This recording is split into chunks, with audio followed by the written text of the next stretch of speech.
Shalom semua, balik lagi di podcast Bible Talk episode kedua dengan host andalan Menara Iman seperti biasa. Di sini ada gue Sarah, ada gue Alex, dan ada pembicara andalan kita lagi Kak Ben. Halo semua, shalom. Halo, shalom Ben. Jadi gimana? Udah 2 episode sama kita. Kita emang gak ada narasumber lain sih, kayaknya Ben. Iyalah, cuman gue yang murahan. Ini Ben dibayar ya? Kagak. Ada kan nanti. Iya nanti. Itu ntar ngomong sama manajer Pram. Oh tenang, kalau itu gak masalah. Cuman makin lama biasanya dia berlipat ganda gitu, bro. Oh iya, santai. Sama Itu. kayak berkat Tuhan sama. Iya. Nah ini sebenarnya kenapa Sarah openingnya kayaknya sih untuk sekarang dan kedepannya emang akan Sarah terus yang opening ya. Karena mantap. Minggu lalu gue suruh teman-teman gue denger podcast ini nih. Itu podcast hampir setengah jam yang diperhatiin suara Sarah doang. Waduh, sia-sia dong gue ya. Iya, gue itu udah percuma, kita nanya apa juga percuma udah. Percuma ya. Like, suara Sarah bagus banget. Ya, betul. Mantap. Oke, sebelum kita mulai Bible Talk ini, gue dan Sarah mewakili pengurus GP Menara Iman ingin meminta maaf yang sebesar-besarnya karena sebentar lagi hari Lebaran. Enggak. Jadi gini, gue ingin meminta maaf untuk episode 2 podcast GP yang sesi SOS kemarin. Kalau mungkin ada pihak yang tersinggung atau ada pihak yang merasa dirugikan, kita minta maaf. Dan semoga nanti kedepannya akan jadi pelajaran lagi buat kita dari pengurus ya. Amin. Mohon dimaafkan, dibuka pintu maaf sebesar-besarnya. Oke. Jadi menyambung tema minggu lalu nih Ben. Siap. Kita udah ngomongin pelayanan. Kan kemarin kita ngomongin pelayanan berarti itu relasi kita sama Tuhan ya. Betul. Minggu ini kita masuk ke relasi kita dengan sesama. Siap. Bagaimana kita membangun relasi dengan sesama. Tapi mungkin ini kita akan membahas relasi ke sesama yang relate ke pemuda. Apa tuh? Jadi kita akan membahas tentang pacaran. Mantap. Ya. Mungkin kalian pendengar senang kita bahas ini. Kalian nggak tahu aja susahnya bukan main mencari pertanyaan dan jawaban yang aman. Tapi sekali lagi gue di sini juga Ben, mungkin kita mau menggarisbesarkan kalau apa yang kita bahas di podcast ini kita akan memberikan jawaban yang sangat realistis, yang sangat manusiawi lah, yang relate ke kehidupan kita sehari-hari. Dan kita juga akan membahas masalah ini sesuai dengan kapasitas kita. Jadi kalau ada yang merasa mungkin jawaban kita kurang pas atau apa, kita open banget buat diskusi mungkin ke depannya. Iya. Oke. Mungkin kita langsung masuk ke pertanyaan pertama aja deh. Dari pertanyaan yang paling klise lagi-lagi. Klise ya, siap. Sebenarnya definisi pacaran tuh menurut Alkitab tuh apa sih? Pacaran menurut Alkitab, ini pertanyaannya klise tapi sulit. Kenapa? Karena sebenarnya teks Alkitab tidak banyak berbicara tentang pacaran. Tapi kalau kita cari teks tentang pernikahan, perkawinan, itu banyak banget bisa kita temuin. Tapi bukan berarti juga kita nggak bisa nemuin prinsip-prinsip tentang relasi dengan sesama, khususnya soal pacaran. Ada prinsip-prinsip di dalam teks Alkitab. Nah, mungkin yang bakal gue bacain buat teman-teman semua, buat Alex, Sarah, dan teman-teman, adalah teks yang sering kali kita dengar. Nah, kalau teman-teman ada Alkitab, karena ini Bible Talk, jadi kita harus ada ayat Alkitabnya. Mari kita buka, sebenarnya ada di 2 Korintus pasal yang ke-6, ayat 14 sampai 15. Sebenarnya sampai 16 sih, 14 sampai 16. Ini gue mau bacain buat teman-teman dan pasti teman-teman udah sering dengar tentang teks ini. Judulnya isinya adalah janganlah kamu merupakan pasangan yang tidak seimbang dengan orang-orang yang tak percaya. Sebab persamaan apakah terdapat antara kebenaran dan kedurhakaan, atau bagaimanakah terang dapat bersatu dengan gelap, persamaan apakah yang terdapat antara Kristus dan Belial? Apakah bagian bersama orang-orang percaya dengan orang-orang tak percaya? Apakah hubungan bait Allah dengan berhala? Karena kita adalah bait Allah yang hidup menurut firman Allah ini, dan seterusnya. Ini pasti kalian udah sering banget ya dengar teks ini ya, bahwa kita nggak bisa lumayan, kita nggak bisa berpacaran atau kita tidak bisa mengambil pasangan yang tidak sepadan dengan kita. Nah, jadi permasalahannya adalah apa sih maksudnya pasangan yang sepadan, gitu kan? Nah, di 2 Korintus 6 ayat 14 sampai 16a itu sudah kita bisa melihat bahwa walaupun penulis kitab Korintus tidak mengacu kepada tentang konteksnya itu bukan tentang hubungan berpacaran, tapi ada satu prinsip yang penting adalah tentang pasangan yang seimbang. Pasangan seimbang itu di dalam teks Yunaninya itu sebenarnya diambil dari 2 kata. Pertama katanya adalah heterozugeo. Jadi itu antara gabungan 2 kata antara the others, orang yang lain, dan raca atau keseimbangan. Jadi penulis kitab Korintus tetap mengatakan bahwa kita harus menjadi pasangan untuk orang lain yang seimbang. Secara apa? Secara rohani. Nah, itu sebenarnya mengkonfirmasi tentang apa yang kita suka baca di kitab Ulangan, misalnya di kitab Perjanjian Lama, Ulangan pasal 7 ayat 3 sampai 4, itu fix berbicara tentang bahwa kita harus mengambil pasangan atau pacar yang seiman dengan kita. Ulangan 7 ayat 3 sampai 4. Gue bacain ya buat teman-teman. Ulangan pasal 7 ayat 3 sampai 4 bilangnya kayak gini. Janganlah juga engkau kawin-mengawin dengan mereka. Anakmu perempuan janganlah kau berikan kepada anak laki-laki mereka, ataupun anak perempuan mereka jangan kau ambil bagi anakmu laki-laki. Sebab mereka akan membuat anakmu laki-laki menyimpang daripadaku, sehingga mereka beribadah kepada Allah lain, maka murka Tuhan akan bangkit terhadap kamu, dan aku akan memunahkan engkau dengan segera. Ini konteksnya tentang penduduk Kanaan. Jadi Tuhan berfirman bahwa orang Israel tidak boleh kawin-mengawin, bahkan di dalam teks lain dikatakan tidak boleh bergaul dengan orang-orang non-Israel gitu. Jadi prinsip pertama tentang pacaran menurut Alkitab adalah seiman. Nah, nanti kita bakal bongkar lebih banyak atau kita dalamin tema tentang seiman ini. Maksudnya seiman tuh kayak gimana sih? Maksudnya apa yang disebut dengan seiman? Lalu apa hubungannya iman seseorang dengan relasi yang dibangun bersama? Itu sebenarnya ada banget jelas, karena itu akan menentukan bagaimana perjalanan respons seseorang kepada orang lain, bagaimana ketika mereka ada masalah, bagaimana ketika mereka cara menyenangkannya pun berbeda, dan yang paling penting yang membedakan adalah tujuan berpacaran gitu. Jadi yang selalu gue tanya kalau kita mau ngomong soal definisi pacaran, tujuan lu pacaran apa dulu? Dari situ kita baru bisa berangkat bersama-sama membangun prinsip yang Alkitabiah itu kayak gimana gitu tuh. Oke. Jadi ini udah beneran Bible Talks nih ya? Iya. Itu ada ayat Alkitab loh. Harus ada ayat Alkitab. Bener. Iya. Karena kalau nggak ada ntar diprotes. Oke nih Kaben. Berhubungan dengan pertanyaan yang tadi dilontarkan oleh saudara Alex nih, aku juga mau nanya. Jadi menurut Kaben tuh gimana sih kira-kira cara mencari dan mencintai pasangan yang baik dan benar? Wih, habis berat. Cara mencari dan cara mencintai pasangan yang tepat itu ya? Betul. Oke. Pertama soal mencari dulu. Kalau gue kalau balik ke prinsip yang awal tadi, tentu mencarinya adalah pasangan yang seiman. Nah, nanti kita bakal bahas mungkin seiman ini maksudnya gimana. Tapi yang paling penting adalah lo harus cari pasangan yang seiman supaya lo punya dasar yang tepat untuk lo membangun sebuah hubungan. Nah, dari mana dasar itu bisa dibangun? Tentu dari kepercayaan masing-masing. Karena gue juga pasti harus bertanya misalnya ke teman-teman yang kalau ngomong soal pacaran nih, menurut kalian pacaran itu apa sih? Nah, nanti dari penjelasan gue, sebenarnya gue ingin mendasari bahwa pacaran adalah suatu tahap hubungan yang lebih dari teman menuju ke pernikahan atau perkawinan. Itu pacaran ya, itu yang harus penting kita pahami bersama dulu. Kalau cuma lu dekat-dekat doang, ya oke lah. Maksud gue itu bukannya apa ya, kalau lu deket-deket doang sama orang ngasih iman itu boleh, bahkan harus sih menurut gue. Jadi pergaulan kita luas, kita bisa ngerti pikiran banyak orang, bisa tahu kenapa orang itu melakukan tindakan-tindakan tertentu berdasarkan iman mereka.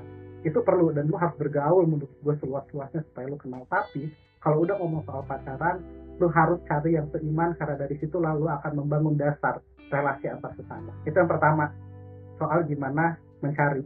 Yang kedua, bagaimana mencintai pasangan dengan tepat. Susah juga ya, tapi seringkali yang gue temui adalah ketika teman-teman gue pacaran atau gue pacaran adalah alasannya gini. Contoh misalnya Alex dan Sarah pacaran, kalian berdua misalnya pacaran. Gue masih bilang misalnya ya, gue nggak tahu realitanya. Tapi anggaplah ceritanya kalian pacaran gitu. Misalnya Alex, gue tanya, atau enggak siapapun lah, kalian bisa bayangin orang yang kalian suka yang pengen kalian pacarin. Bayangin dulu nih, gue kasih waktu 2 menit cukup nggak? Oke. Kelamaan. Okay. Sekarang gue tanya Lex, kenapa lu mencintai Sarah misalnya? Jawaban lu apa? Oh, kalau gue setiap ditanya begitu, kayak misalnya gue curhat ke temen gue, gue disuka nih sama si A sama si B. Terus teman-teman gue biasanya tuh selalu nanya kayak, kenapa sih lo bisa suka sama dia? Gue nih pengen serius, gue nggak bohong. Gue selalu jawab, ya gue suka sama dia, ya gue suka aja, nggak ada alasannya. Karena gimana ya, kayak gue suka sama seseorang itu nggak harus pakai alasan. Kalau gue gitu. Oke. Itu dari lo, Lex. Sarah juga gitu, sama? Sebenarnya awal-awalnya aku selalu ngomong kayak gitu, Kak Ben. Soalnya gimana ya, balik lagi kan aku sama Alex mirip-mirip. Soalnya kalau berdasarkan data statistik nih, bisa jadi tiap orang yang aku atau Alex tuh suka, bisa jadi nggak ada persamaan di antara mereka. Jadi kayak kalau ditanya kenapa suka, kalau berdasarkan fisik juga nggak ada yang mirip gitu. Kalau misalnya masalah personalnya juga nggak ada yang mirip, tapi kayak ya suka aja gitu. Cuman bedanya mungkin kalau aku akhirnya aku menyimpulkan, aku tuh kalau misalnya aku kayak kalau ditanya kenapa lo suka gitu sama nih orang, bisa aku jawab kayak 9 dari 10-nya itu pasti karena mereka itu ramah atau baik. Itu menurut aku, kalau aku sih itu merupakan nilai dasar kalau suka sama orang. Oke, karena mereka itu ramah atau baik. Itu jawaban Sarah. Itu menarik. Jadi ketika mereka tidak ramah dan tidak baik, lo bisa berhenti suka sama orang itu dong. Bisa banget, Kak Ben. Nah, itu menarik. Nah, itulah mencintai yang seringkali kita bangun kan. Kalau lu kenapa cinta sama dia? Karena dia baik sama gue. Kenapa lu cinta sama dia? Karena dia ramah. Dia ngerti banget gue. Terus kalau nggak jawabannya, karena dia mirip sama gue. Seringkali itu yang kebangun kan. Akhirnya, ketika prinsip mencintai itu yang dibangun adalah tentang gue, dan gue, yang terjadi adalah cinta yang egois. Tau gak sih? Ketika dia nggak sesuai lagi dengan keinginan kita, atau dia tidak lagi memperlakukan kita seperti yang kita bayangkan, atau orang itu berubah, ketika itu juga kita bisa berhenti mencintai seseorang. Nah, lalu bagaimana kalau kita cara mencintai seseorang dengan tepat? Dari sekian banyak orang yang cerita sama gue, atau gue ngobrol sama banyak orang, atau gue baca tentang kisah percintaan orang lain, atau gue tonton, yang gue temui adalah ternyata ketika seseorang mencintai orang lain, sering kali yang menjadi dasarnya kuat adalah ketika senternya itu adalah bukan soal gue, bukan soal lu, atau bukan soal aku, bukan soal kamu, bukan soal kita, tapi soal Tuhan. Ketika lu berpacaran, mencintai seseorang, dan lu undang Tuhan hadir di tengah-tengah hubungan lu, it's completely different. Itu akan sangat berbeda, karena lu akan melihat orang itu dari kacamata Tuhan melihat orang itu. Dan lu dicintai bukan karena sikap lu yang sometimes menyebalkan, tetapi karena orang itu melihat lu dengan kacamata Tuhan. Dan buat gue, itu adalah cara mencintai yang paling tepat. Gitu bro. Itu yang gue pelajari bisa dari bokap-nyokap gue, atau dari orang-orang yang udah sekian puluh tahun married. Selalu yang mereka bilang udah bukan soal kita lagi, tapi soal Tuhan yang ada bersama-sama dengan kita. Dan itu menurut gue cara mencintai dengan tepat. Keren banget. Tapi di sini sebelahku Alek udah bergetar mendengar jawaban itu. Waduh. Wah. Tapi benar sih, benar ya. Jangan selalu mikirin diri kita sendiri juga, itu benar sih. Iya kan? Iya manusia banget sih itu. Oh. Nah terus kan dalam proses mencari tadi Ben ya, dalam proses kita mencari jodoh itu tuh sebenarnya tuh jodoh kita tuh kita yang mencari sendiri, kita yang memilih sendiri, atau Tuhan yang udah emang nentuin. Nah, oke. Jodoh itu kita yang tentukan atau Tuhan tentukan, kira-kira gitu ya? Iya, sebetulnya gitu. Nah, mungkin gue menjelaskannya gini. Ini sama dengan pertanyaan waktu Bible Talk yang pertama tentang keselamatan. Menurut gue mirip-mirip, tentang Allah menentukan kehidupan kita atau kita memiliki kebebasan gitu ya dalam melakukan tingkah laku kita atau perbuatan kita. Pertanyaan lo ada di tegangan antara kalau jodoh ditetapkan Tuhan Orang akan bertanya bagaimana dengan perceraian. Kalau jodoh ditetapkan Tuhan, bagaimana dengan pasangan yang udah bertahun-tahun pacaran terus putus, gitu ya. Tapi kalau jawabannya jodoh itu kita yang tentukan, bagaimana dengan kuasa penetapan Tuhan di dalam hidup kita? Itu tegangan pertanyaan lu sebenarnya ada di dua tegangan itu. Gue mungkin akan sedikit menjawab dari perspektif kita, GPIB misalnya. Karena GPIB tidak menganut predestinasi atau penetapan Allah secara ketat atau secara tegas atau secara kaku, dengan artinya Tuhan menetapkan segala sesuatu dalam hidup kita. Gue seringkali kalau soal jodoh gue bisa bilang, gue rasa Tuhan memberikan kebebasan kepada kita untuk memilih jodoh kita, tetapi bukan kebebasan yang sepenuhnya bebas, tapi kebebasan yang terbatas, kebebasan yang dibatasi dengan prinsip-prinsip Alkitab tentang pasangan seperti apa yang bisa jadi pasangan buat lu. Kalau tadi kita baru bahas satu prinsip aja, pasangan yang seiman itu salah satu syarat atau salah satu pagar di mana kebebasan kita dibatasi. Jadi kalau gue bilang apakah jodoh itu dipilihkan Tuhan, ditentukan Tuhan apa kita pilih, gue rasa jawabannya adalah kita memilih pasangan kita di dalam ruang aturannya Tuhan, di dalam kehendaknya Tuhan, gitu tuh. Oke. Tapi jadi intinya tuh jawaban dari pertanyaan lu tuh sebenarnya netral dan lah. Betul. Jadi sebenarnya tuh gue boleh memilih pasangan gue sendiri. Tapi di dalam proses gue memilih itu Tuhan pun ada di situ. Tuhan pun kayak berkehendak, kayak dia tuh menuntun gue untuk dapat pasangan yang sebenarnya memang benar-benar untuk gue gitu jadinya. Betul. Jadi makanya kalau lagi nyari jodoh berdoa. Itu dia, itu kuncinya. Benar banget. Jangan berdoanya pas udah putus. Setelah udah putus baru tanya Tuhan, itu sering banget itu. Aduh. Oke deh. Terus Kak Ben, aku mau nanya lagi. Misalnya anggaplah kita tuh udah menemukan dia nih. Dia tuh dia yang selama ini kita damba-dambakan. Wow. Yang kita yakin sebagai jodoh kita, cenah. Nah, tapi gimana caranya kita tuh yakinin diri kita sendiri kalau dia itu emang jodoh kita? Kalau dia itu emang orang yang sudah Tuhan takdirkan, bukan berdasarkan kayak pengertian kita atau nggak berdasarkan kayak kepercayaan kita sendiri gitu. Ya, memang ada apa ya? Ada pegangan lagi nih pertanyaan itu tentang antara yakin secara subjektif bahwa ini pasangan gue atau inikah yang Tuhan tentukan untuk kita gitu ya. Memang itu membingungkan banget. Kalau buat gue sederhana sekali. Prinsip-prinsip ketika kita pacaran sama orang itu dan kita tidak melanggar prinsip-prinsip Alkitab, atau dia bahkan membangun iman kita untuk semakin dekat dengan Tuhan, dan melalui dia gue suka bilang ke teman-teman gue atau ke orang-orang untuk kayak gini loh, pasangan yang tepat buat lo adalah ketika lo bisa melihat Allah di dalam diri dia gitu. Bagaimana ketika lo pacaran sama dia, lo bisa ngerasain, oh ini toh cara Allah mengasihi, oh ini loh cara Allah memelihara kita, dan lu makin banyak refleksi tentang hubungan lu dengan Allah, kemungkinan besar dia bisa jadi pasangan lu yang sudah ditetapkan oleh Allah. Tapi sekali lagi kita nggak bisa memastikan itu. Gue selalu ingat ketika menjelaskan itu adalah di kairosnya Tuhan, dari sudut pandangnya Allah udah menetapkan, Allah udah tahu semua, Allah sudah menetapkan siapa pasangan kita. Tetapi dari sudut pandang kita yang masih terbatas dalam konsep ruang dan waktu, kita harus terus mencari. Makanya tiap hari itu memang penting banget untuk tanya sama Tuhan dan bertobat. Tiap hari lu doa tuh, ini pengalaman gue sih, gue sering kali setiap kali gue berdoa, tiap hari gue berdoa, yang selalu gue tekankan adalah gue minta ampun buat dosa-dosa yang gue lakuin, dan gue selalu minta tuntunan Allah lagi gitu. Karena kita nggak bisa nih, oh ini dia udah dari Tuhan buat gue satu hari itu aja, terus lu gak tanya-tanya Tuhan lagi, lu gak doa-doa lagi, lu nikmati hubungan itu, dan sometimes ketika ternyata dia bukan buat lu tuh kayak kehilangan arah gitu, karena kita udah berhenti tanya Tuhan. So penting buat gue kalau lu udah pacaran dan lu menemukan ternyata dia membangun hidup lu, dia membawa lu makin dekat sama Tuhan, bukan berarti lu harus berhenti berdoa untuk itu. Seorang hamba Tuhan pernah bilang, jawaban doa harus dikawal juga dengan doa, bukan karena udah jawaban terus lu gak kawal dengan doa lagi, gak kayak gitu sih Pak.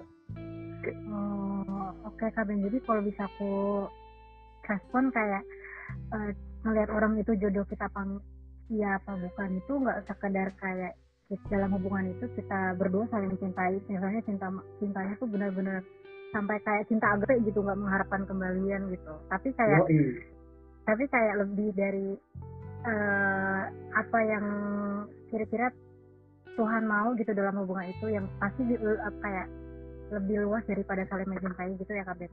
Betul, jangan jadi kita take it for granted gitu. Setelah dia mencintai kita terus, oh ya udah dia cinta sama gue, dia berkorban buat gue, dan gue juga jadi ingin berkorban buat dia. That's it. Enggak sesederhana itu. Iya benar. Dan juga yang gue tangkap tadi pas lu bilang apa ya, jawaban dari doa harus diiringi dengan doa juga. Nah, itu tuh berlaku banget buat semua cowok-cowok di dunia ini, di dunia percintaan. Karena gini, gue sering banget ketemu sama teman-teman gue cowok, gue juga termasuk salah satu sih mungkin, yang gini loh, cowok tuh kalau deketin cewek nih ya, pas PDKT nih, wow, semangatnya bukan main. Benar. Parah bro. Benar. Kacau, jalan gak searah udah searah. Kacau. Iya kan, tapi pas udah pacaran ya udah kayak biasa aja gitu. Iya. Jadi mungkin intinya kayak gitu, kayak ya pas lu udah dapetin dia pun, lu udah dalam masa-masa bahagia pun, ya jangan tetap lupa berdoa. Benar banget. Iya kan? Ya maksudnya gitulah. Yang kayak kurang ajar mungkin, ya, kadang ya kurang ajarin cowok, kadang pikirnya kayak yaudah dia udah gue dapetin, terus apa lagi gitu. Gue pernah ngobrol sama teman gue, terus dia bilangnya kayak gini, ya dia tuh baik banget sama gue awalnya, baik banget, ngedeketin gue tuh kayak perfect banget, tapi setelah pacaran kok dia mulai kayak bangke gitu ya hidupnya. Terus yang nyeplos dari gue adalah, ya gimana ya, kalau lu mancing ikan, lu udah dapet ikannya kan gak akan lu kasih umpan lagi. Itu memang kayak yang perumpamaan itu, istilah itu. Tapi buat gue emang iya, kadang tuh kurang ajarnya adalah, bukan kurang ajar sih, maksudnya kurang tepatnya adalah ketika lu udah dapetin apa yang lu mau, lu gak boleh berhenti dan harus terus berdoa untuk itu dan berbuat, jangan berubah gitu untuk memperlakukan pasangan lu gitu. Ya benar Kak Ben, soalnya kayak gitu. Semoga ini terjadi semua di lingkungannya Alex gitu ya, cowok-cowok seperti ini. yang kayak didiemin, nanti begitu ceweknya pergi baru doa lagi sama Tuhan kan, minta balikan. Bener banget gitu sih. Iya, tapi cewek tuh kayak gitu Sar. Terus deh. Jadi buat jadi cowok-cowok, jadi gender. buat cowok tolong disyukuri lah apa yang ada. Iya. Dan juga mungkin sekarang kita tadi udah nanya-nanya soal masalah-masalah atau pertanyaan-pertanyaan klise dalam pacaran. Nah, ini kita masuk ke dalam segmen di mana kita akan bertanya soal masalah-masalah yang lumayan serius yang terjadi di dalam hubungan, dan kita akan berusaha menjawab dengan secara dari sudut pandang Kristen mungkin ya, Ben. Oke, siap. Nah, tapi sebenarnya segmen ini itu adalah pertanyaan dan sharing dari followers. Oke. Tapi gue sepakat mungkin followers yang bertanya nggak usah kita sebut namanya. Oke, harus untuk menjaga kerahasiaan mereka kan. Betul. Oke. Jadi Kak Ben, ini kan kita udah sempat buka question, kayak open question di Instagram GP, Instagram aku, Instagram Alex. Terus kayak kalau masalah kayak gini Kak Ben, emang antusiasnya tuh sampai kayak membludak gitu. Akhirnya harus dipilih-pilih questionnya mana yang bisa dijawab, mana yang nyambung gitu sama Bible Talk gitu kan. Iya. Akhirnya setelah dipilih-pilih sudah dirangkumlah pertanyaan-pertanyaan yang kayak nyambung lah sama podcast ini gitu. Iya. Oke. Kalau gitu aku bakal bacain pertanyaan pertama dari seseorang yang tidak akan disebutkan namanya. Jadi Kak Ben, masalah yang paling dasar dalam sebuah hubungan pemuda dan pemudi Kristen itu adalah pacaran beda keyakinan. Nah, kira-kira gimana nih pendapat Kak Ben gitu? Apa konsekuensi yang harus kita tanggung? Dan ini pun termasuk perbedaan keyakinan antara Kristen Protestan dengan Kristen Katolik. Nah, kayaknya ini agak langsung menjurus kedua keyakinan ini ya. Nah, iya. Menurut Kak Ben, apakah itu bisa dipersatukan atau nggak bisa? Atau bisa tapi sulit? Ya, jadi ini bukan pacaran beda agama ya, pacaran beda keyakinan. Karena yang sama agama ya kadang beda keyakinan. Oke. Kan? Oke.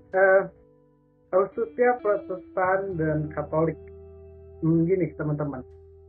ini berkaitan dengan prinsip yang pertama tentang pasangan yang sepadan adalah pasangan yang seiman. Buat gue, prinsip dari seiman itu bukan tidak sesederhana satu denominasi atau satu aliran gereja, nggak kayak gitu. Tetapi lebih kepada apakah kita satu pemahaman tentang Allah dalam artian relasi kita dengan Allah. Nah, penjelasan tentang iman ini lebih kompleks ketika kita berbicara tentang Protestan dan Katolik. Gue berprinsip bahwa tidak ada perbedaan yang mendasar sebenarnya. Walaupun dalam ekspresi imannya totally berbeda, teman-teman Katolik dan dengan kita, Kristen Protestan. Tetapi dasar yang paling penting di dalam suatu dogma atau suatu doktrin ada dua hal. Yang pertama itu adalah tentang Trinitas. Apakah pasangan kita itu mengakui Trinitas, bahwa Allah itu Allah adalah satu di dalam bentuk tiga pribadi di dalam satu, keteritunggalan Allah, yang semuanya adalah sehakikat, yang semuanya adalah sama. Itu yang pertama. Yang kedua adalah yang berkaitan dengan Trinitas adalah inkarnasi Yesus ke dunia.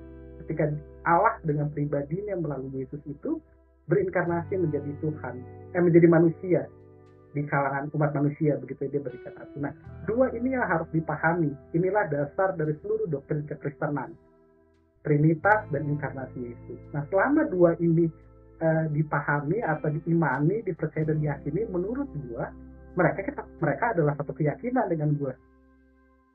Itu menurut gua itu tentang doktrin.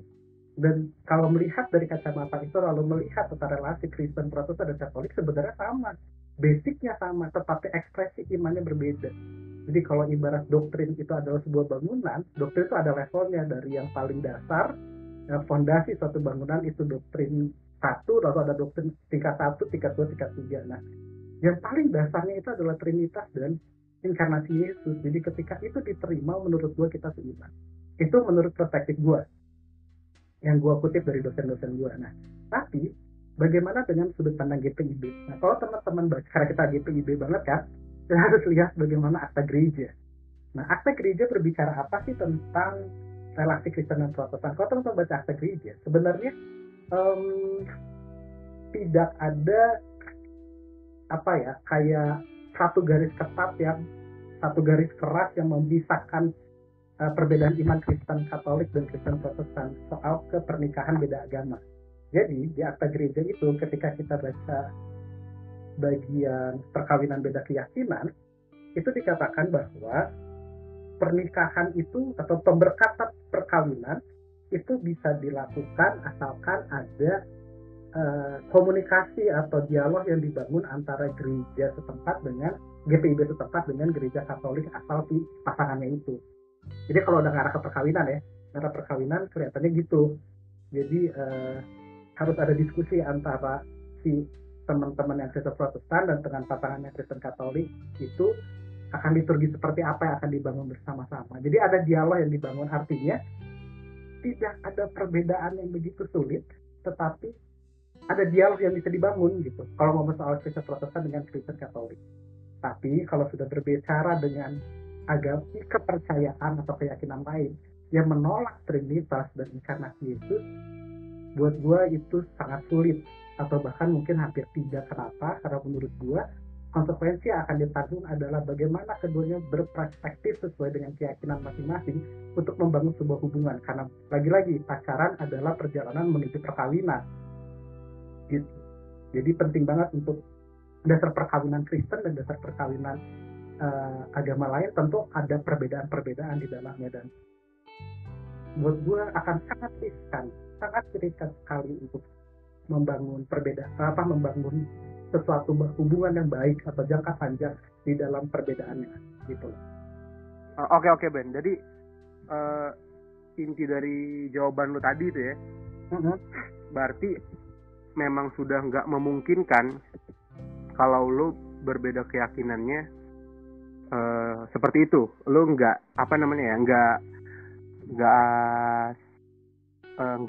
satu landasan Kristen lah kan, karena kalau Katolik pun namanya masih Kristen Katolik kan. Betul. Jadi berarti sebenarnya nggak masalah ya, kayak kalau kita masih sama Kristen Protestan sama Kristen Katolik. Tapi itu pun mesti ada perbincangan dulu berarti. Betul, masih ada perbincangan. Dengan gereja yang bersangkutan. Betul. Dan itu pun apakah ada kemungkinan tidak disetujui? Ada aja, pasti ada aja. Karena itu kan udah komunikasi dua pihak, men. Gitu. Oh. Dan kalau nggak disetujui, jalan keluarnya apa tuh kira-kira, Ben? Kalau kita bahas secara pandangan tata gereja ya. Iya, secara pandangan tata gereja. Sebenarnya pandangan tata gereja sudah masuk bahkan sampai kepada tahap pelaksanaan dan peneguhan pemberkatan perkawinan. Ini gue bacain lah ya. Pelaksanaan peneguhan dan pemberkatan perkawinan bagi pasangan Protestan dan Roma Katolik dilayani dengan tata ibadah atau liturgi khusus yang disepakati bersama. Jadi kalau udah mau masuk ke dalam tahap perkawinan, sebenarnya tata gereja GPIB memberikan celah untuk mari sepakat menemukan liturginya seperti apa. Gitu. Jadi lebih ke arah praktis pelaksanaan liturginya. Gitu. Jadi kalau berdasarkan tata cara itu berarti dimungkinkan ya Kak Ben buat kayak antara Kristen GPIB, Protestan sama kayak OA Katolik ya. Tapi emang paling benar ikutin gerakannya Alex sih, cari yang sesama GPIB ya. Bener, itu lebih ya, aman banget. Gue gak pernah dapet sih tapi. Oh ya waktu. Aduh. Wow. Kata. Tapi gini enggak. Apa ya? Kalau gue pribadi sih nilainya tuh kayak ini sih pemikiran gue pribadi ya. Kayak gini loh.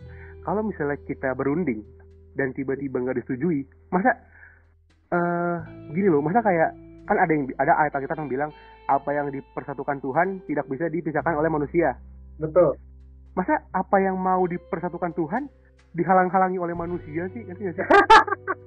Iya kan? Iya. Itu tergantung perspektif, bro. Karena di dalam perspektif gereja, Tuhan mempersatukan dua manusia itu melalui pemberkatan perkawinan gereja. Jadi kalau gereja tidak bisa memberkati, tampaknya tidak disatukan Tuhan. Ini perspektif teologi gereja ya. Wow. Ini perspektif gereja. Jadi apalagi GPIB itu kan kita sangat taat hukum ya. Kita sangat taat hukum. Jadi kalau undang-undangnya secara hukum tidak tersedia, gereja tidak bisa melakukan pemberkatan perkawinan. Nah, itu juga istilah yang baik bahwa gereja itu memberkati perkawinan. Tapi yang mensahkan perkawinan itu negara. Oh iya, jelas. Gitu. Itu negara yang mempersatukan. Betul, makanya perlu catatan sipil di hari pemberkatan. Tapi gereja itu memberkati perkawinan itu. Nah, pemberkatan itu bisa terlaksana seandainya atau dengan cara dia memenuhi persyaratan undang-undang. Gitu. Nah, problem di kita, undang-undang kita itu memisahkan antara sepemahaman gue ya, mungkin gue bisa salah, gue belum ngecek ini, tapi ada pemisahan antara Kristen Katolik dan Kristen Protestan di kita, di Indonesia. Oke. Gitu. Jadi itu nggak disatukan sebagai Kristen aja gitu ya? Betul, tidak disatukan sebagai Kristen, makanya di KTP bisa beda kan? Gitu. Nah, dan soal masalah beda keyakinan sama yang bukan Kristen, ini sih sebenarnya udah masalah general ya, karena lu juga pernah kan, Sir? Iya, kita semua pasti pernah dong. Apa tuh, Lex? Pernah apa? Lu pernah kan pacaran sama yang nggak beda agama? Beda agama. Cuma ini Alex di sebelahku udah ngeliatin serem banget kalian jujur. Waduh, ditangking aja, Sir. jujur topik ini kayak dinikmati sama semua orang, cuma ini paling berat buat hostnya buat ngebahas topik ini. Iya. Sekarang nggak menjawab pertanyaan gue loh. Beda lah, daripada kita saling bodoh-bodoh, mending coba nih. Pasti kalian nggak sabar menjawab pertanyaan nomor 2. Oh enggak juga. Lu jangan jual nama. Iya, jadi gini loh Ben, kayak oke, kita lupakan masalah itulah ya. Maksud gue adalah kita semua pernah berada di dalam fase dimana kita pacaran dengan orang yang beda agama sama kita. Betul. Dan waktu kita pacaran sama mereka, kita tuh punya pemikiran yang sangat teramat wow bodohnya adalah gini. Enggak kok gue bisa pacaran sama dia. Pasti dia mau pindah agama. Iya. Kayak gila, kayak iya bener. Udah kayak yang paling ganteng gitu. Iya bener. Iya, ganteng banget lu teh. Nah, beberapa teman gue ada yang berpikiran seperti itu. Sampai sekarang mereka mikir kayak, oh ya udahlah, gue jalanin dulu aja. Kalau emang dia jodoh gue dari Tuhan, pasti Tuhan bakalan mengetuk pintu hatinya kok buat nanti pindah ke agama gue. Terus Aja, gue bilang, iya. ya dan Tuhan pun bisa mengetuk pintu hati lo buat lo yang pindah ke agama. Jadi gimana? Maksudnya jadi kayak begitu kan? Jadi kayak ada Iya. dualisme agama di situ. Dan Betul. untuk orang yang berpikiran seperti itu, yang menurut gue terlalu naif, apa kira-kira tuh pendapat lo mengenai beberapa pemuda yang masih berpikir seperti itu? Betul. Ini nih sebelum Kaben jawab, aku tambahin pertanyaannya Alex ya, biar kayak sekali jawabannya gini. Aduh, Oke, nggak yakin siap. gue. Nah, ini yang pasti bukan dari pengalaman pribadi ya Alex. Oke. Jangan fitnah gue. Nah, jadi Kaben kan tadi kita udah ngomongin nih, pacaran yang menurut Alkitab apa itu tuh tadi udah dibahas di 2 Korintus 6 ayat 14. Kalau misalnya terang dan gelap itu tidak akan pernah bisa bersatu. Nah, tapi ini biasanya kayak jurus silatnya orang-orang yang kayak menganut kepercayaan yang tadi Alex bilang tuh ngomongnya kayak ya tapi kan Tuhan nyuruh kita untuk jadi kayak terang dan garam, berarti kita harus jadi terang dong buat kegelapan itu. Nah, tolong diklarifikasi di sini juga ya Kak Ben, biar kayak nggak ada perkelitan lagi. Oke, gini teman-teman. Gue juga pernah berpikir demikian, dalam artian ya udah sih gitu, yang penting kalian sama-sama bahagia. Nah, itu sering juga tuh keluar kata-kata gitu, gue sama-sama bahagia kok jalanin hubungan ini, kok lu ngatur-ngatur gitu. Gue berbilang kayak gini, berprinsipnya adalah bahwa gue tidak mengatakan bahwa pada akhirnya gue ingin gini, kita juga jangan jadi sombong ngatain bahwa kita yang paling benar dan kitalah yang paling baik gitu ya. Enggak juga, karena secara moralitas nggak sedikit orang Kristen dan anak muda Kristen yang brengsek juga ada kok, banyak gitu. Yang pelayanan tapi kelakuannya tetap kayak orang nggak kenal Tuhan juga banyak. Tapi ketika ini berbicara tentang satu hubungan lalu berkata, ya gue deketin sama dia supaya dia juga bisa pindah ke gue atau dia ikut agama gue. Kalau bisa kita dari perspektif Kristen, ya gue supaya dia pindah menjadi Kristen, mengenal Tuhan melalui gue. Gue tidak menyalahkan itu. Tuhan sangat bisa bekerja dengan cara itu. Sangat bisa bekerja dengan cara itu. Bahkan ketika lu nggak minta dia pindah, tapi karena dia melihat Kristus di dalam lu, akhirnya dia pindah, bisa banget. Gue nggak menyalahkan itu. Tapi gue nggak tahu seberapa besar kemungkinannya. Kita nggak pernah tahu posibilitasnya sebesar apa. Kalau kita berkaca kembali kepada teks Alkitab, yang paling menonjol kalau kita membaca tentang kisah dari Salomo, bagaimana Salomo pada akhirnya harus berpaling daripada Allah karena dia mengambil gundik-gundik atau istri-istri yang di luar dari orang Israel, sehingga Salomo terbawa untuk mengikuti penyembahan orang-orang non-Israel dan bahkan membangun kuil-kuil dewa di wilayah Israel, dan itu tidak menyenangkan hati Allah. Nah, pertanyaan gue sih jadi lebih sederhana, apakah kita lebih baik daripada Salomo? Gue rasa kita enggak. Gue rasa kita enggak. Jadi posibilitas itu sangat kecil, walaupun ada secara logik kalau mau dibangun sangat kecil, tapi ada gitu. Jadi menurut gue ya berdoalah untuk itu. Apakah memang Tuhan menugaskan lu untuk menarik jiwa dia, atau ternyata lu cuma egois pengen menikmati dia dan mengacuhkan suara Tuhan. Itu. Oke, jadi itulah untuk yang bertanya masalah perihal ini, itu mungkin jawabannya bisa didengar, diresapi baik-baik, didoain. Betul. Dan kalau memang Tuhan suruh lu untuk itu dan lu merasa pede dengan panggilan Tuhan itu, ya lakukanlah itu sekuat tenaga gitu. Mantap. Dengar tuh kalian. Iya. Jadi jangan terlalu berkecil hati, jangan terlalu mendengar perkataan orang. Kalau memang lo yakin dan menurut lo emang itu, iya benar tadi, menurut lo itu panggilan Tuhan, ya just do it. Biarpun banyak banget rintangan di depan, sob. Wah, parah, banyak banget, parah. Oke. Ini ngomongin rintangan, ada lagi nih. Kita masuk ke next question. Siap. Sebenarnya di negara kita tercinta Indonesia Raya ini, nggak cuma agama dan keyakinan yang jadi masalah dalam perihal dua insan yang ingin menjadi satu. Apa itu? Temen gue orang selalu gitu tuh kalau mau cerita masalahnya di sendiri. Gini beberapa temen gue tuh selalu bermasalah di hal beda suku dan ras. Wih, iya kan? Jadi selain agama tuh perbedaan itu juga sangat berpengaruh di hubungan gitu loh. Nah, kira-kira menurut lu gimana nih Gimana apa pandangan lu soal hubungan ini, balik lagi ke seperti yang gue bilang, seperti di kasus Protestan dan Katolik, maksudnya apa yang mau dipersatukan Tuhan kenapa kayak dihalang-halangi gitu loh. Iya kan, ini agama udah sama, cuma ini tuh berbeda suku dan ras tuh jadi masalah. Kenapa perbedaan yang sengaja diciptakan oleh Tuhan untuk membuat indah manusia tuh malah dijadikan alasan untuk memisahkan kedua manusia yang bersatu gitu. Waduh. Ya udah Kak Ben ada. Oke, jadi gimana tuh Ben? Tadi putus tadi sore. Oke, gini teman-teman. Memang itu membingungkan ya. Tradisi Indonesia banyak tetap memegang itu, misalnya kayak, tapi lu Lex sama Sarah nggak masalah beda suku kalian. Lex Jawa. Gue nggak tahu jawab apa. Maksudnya nggak, maksud pertanyaan lu apa nih sebenarnya Ben? Oke. Gue pribadi atau gimana sih? Nggak, udah gue coba tanya ganggu kalian aja, tapi kalau kalian jadi baper ya maaf. Oke, gini. Itu yang maafin gue. Oke, gini teman-teman. Ketika berbicara tentang perbedaan suku dan ras, nanti ini berbicara suku, berbicara tentang prinsip yang menurut kita beda sih, karena kita generasi yang lebih kekinian, lebih berpikir bahwa ya agama lebih fundamental kali untuk diperdebatkan daripada perbedaan suku.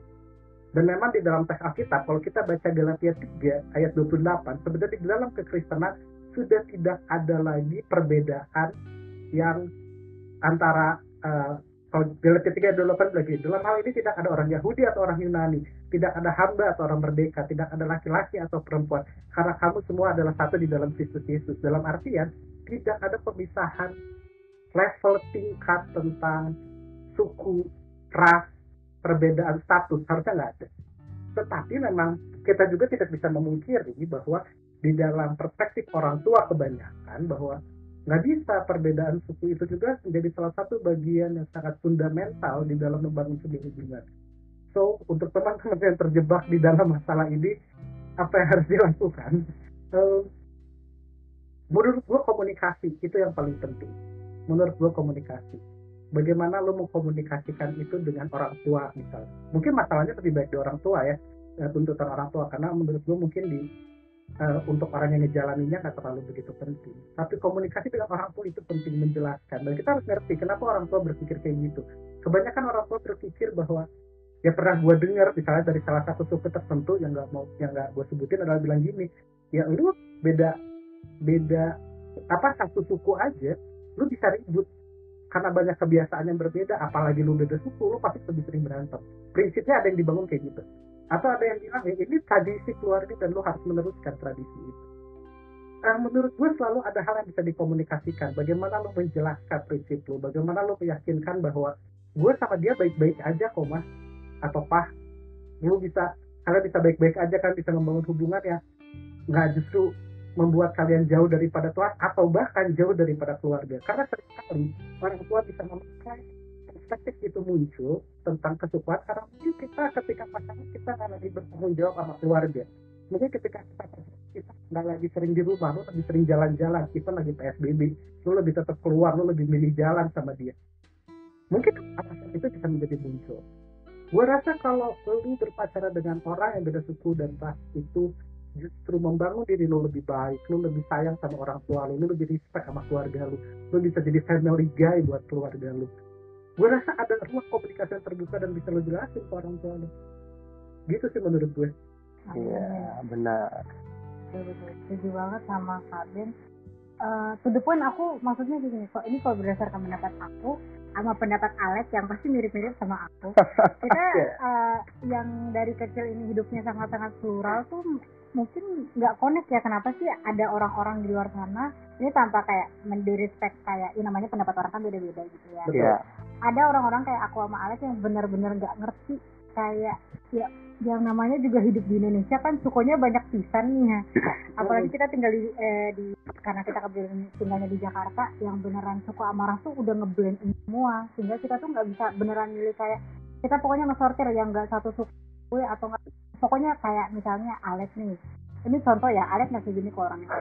Misalnya Alex gak mau banget nikah sama orang Batak gitu. Wow. Karena kita juga susah banget kan. Betul. Nah, ini enggak Lex. Ini gue kasih contohnya nama lo dong. Gue tahu lo mau nikah sama orang Batak, seneng aja.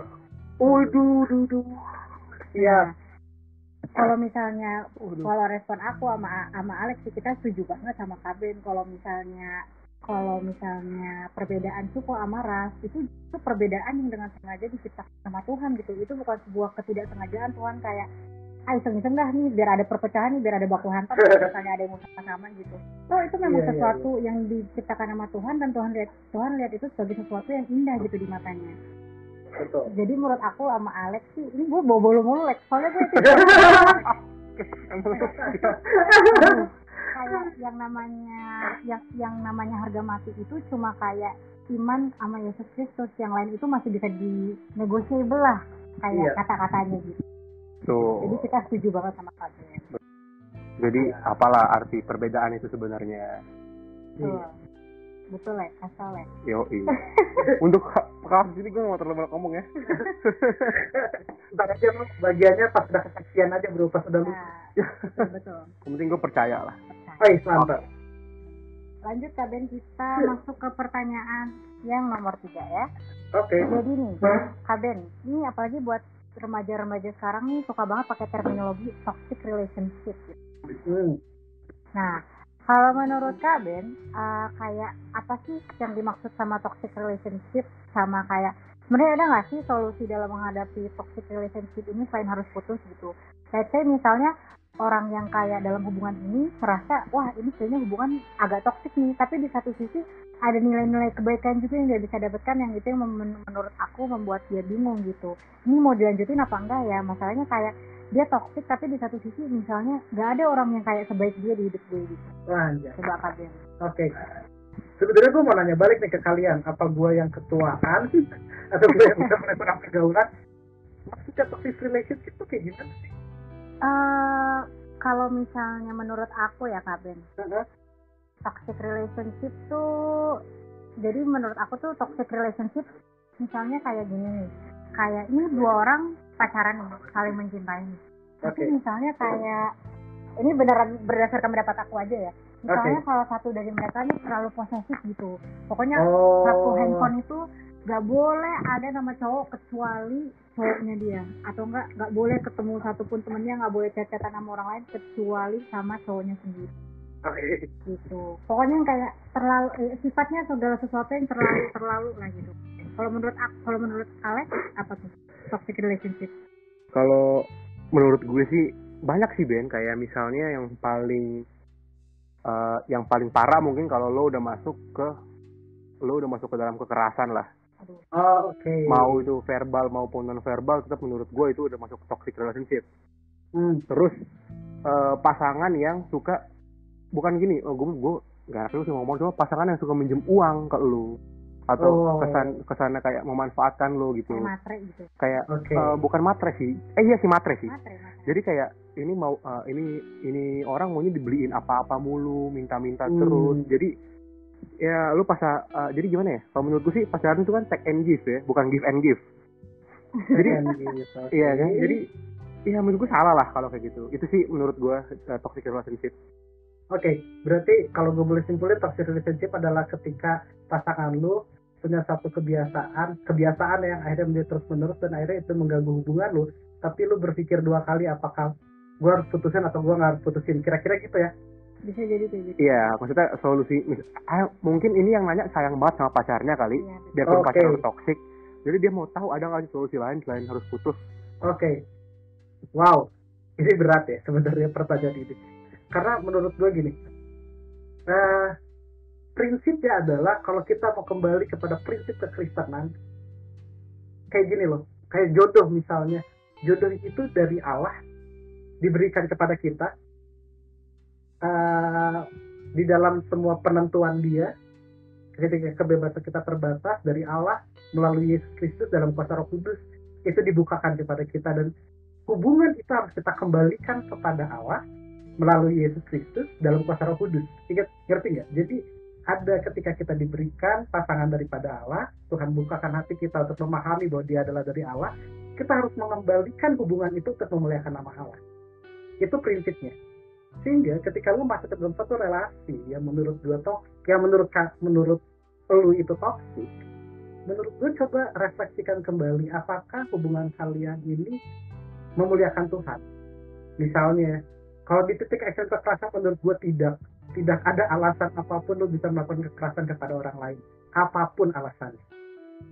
Even lu orangnya korban kekerasan, sebisa mungkin lu harus menyadari bahwa bukan berarti karena lu korban kekerasan lu bisa kekerasan juga ke orang lain. No man, gak ada alasan untuk kekerasan. Tapi kalau misalnya kasusnya kayak tadi yang Sarah bilang, tiba-tiba dia menjadi orang yang overprotective, buat hubungan, buat lu hanya hidup sama dia doang, gak ada orang lain, lu gak boleh punya temen cowok. Gue selalu mempertanyakan, coba tanya hati lu, apakah hubungan ini memuliakan nama Allah? Apakah melalui hubungan lu orang-orang bisa melihat Kristus? Apakah melalui cara pacaran kalian kalian bisa bersaksi tentang Tuhan melalui hubungan kalian? Jadi pertanyaannya lebih reflektif sih menurut gue. Gue nggak akan memberikan bilang kalau menurut gue, oh gue udah dijahatin, gue udah dipukulin atau gue udah diporotin, tapi gue tetap sayang sama dia biar orang tahu itu kasih Allah kepada manusia. Menurut gue ya mungkin kita perlu fasting khusus di sekolah. Enggak gitu men caranya, enggak gitu caranya. Kalian harus bisa memuliakan nama Tuhan melalui pertumbuhan kalian masing-masing. Dan apakah harus putus? Gue juga nggak bilang putus. Mungkin komunikasi, balik lagi gimana lu komunikasikan itu dengan pacar lu. Lu bisa bilang misalnya kalau lu dia jadi overprotective, lu mungkin bisa jelasin bahwa harusnya hubungan kita nggak kayak gini, lu nggak percaya ya sama gue, kenapa gue nggak boleh punya temen cowok, kalau gitu lu nggak percaya dong sama gue, gimana caranya ngebangun untuk dan jadi ada lagi celah-celah untuk komunikasi menurut gue dibandingkan huruf putus. Tapi menurut gue ya kalau lu udah nggak ada jalan keluarnya nggak apa-apa putus kok, itu bukan dosa gitu, nggak apa-apa juga. Susar. Dengar. Itu sebenarnya contohnya aku ambil dari Alex. Oh, dari Alex. Oke, jadi gitu sih. Iya. Ya. Enggak lah, gue mau coba baik-baik. Jujur ini topik berat banget. Tahu, ini sumpah ini berat banget ya. Kalian mungkin Ini, senang dengernya. Bahkan gue merasa kalaupun ini jadi kita ngomong panjang banget sejam semua jadi 2 sesi juga nggak masalah. Ini panjang banget loh ini, ya ampun. Oh ya ini karena banyaknya pertanyaan yang masuk, kita nggak bisa masukin semua pertanyaan kalian di sini ya. Jadi mungkin kalau ada yang pertanyaan yang nggak terjawab itu kita pilah. Jadi kita mau bertanya tentang yang menurut kita lebih relate dan lebih memungkinkan untuk dijawab. Oke. Nah, jadi itulah masalah toxic relationship sebenarnya. Sebenarnya kalau gue sih putus sih. Waduh. Lu mau ngapain lagi kalau digituin ya nggak sih? Namanya juga kan ada orang yang kayak kalau cinta tuh ya gitu lah. Lu Cinta nggak cinta. pernah di fase itu aja. Nggak pernah gue. Serius, gue pacaran tuh baik-baik, putus baik-baik. Gitu lah. Mungkin ke pertanyaan selanjutnya lah sebelum lu berbohong lebih banyak. Oke. Nah, ayo mulai berat lagi nih ya. Kita masuk ke dalam bahasan free sex. Wow, topik favorit Sarah. Nah, sekarang ini kan banyak orang yang mulai ngerasa kayak ini tuh bukan hal yang tabu lagi lah. Oke. Dan biasanya tuh sering terjadi kasus kayak gini nih. Kayak misalnya gue punya circle pertemanan yang isinya gue berempat. Gue sama teman-teman gue. Nah, 3 orang teman gue ini sudah pernah melakukan free sex dan mereka bangga akan hal itu seperti sebuah prestasi. Oke. Diceritain di tongkrongan ya kan. Dan dari circle gue cuma gue doang yang belum pernah. Oke.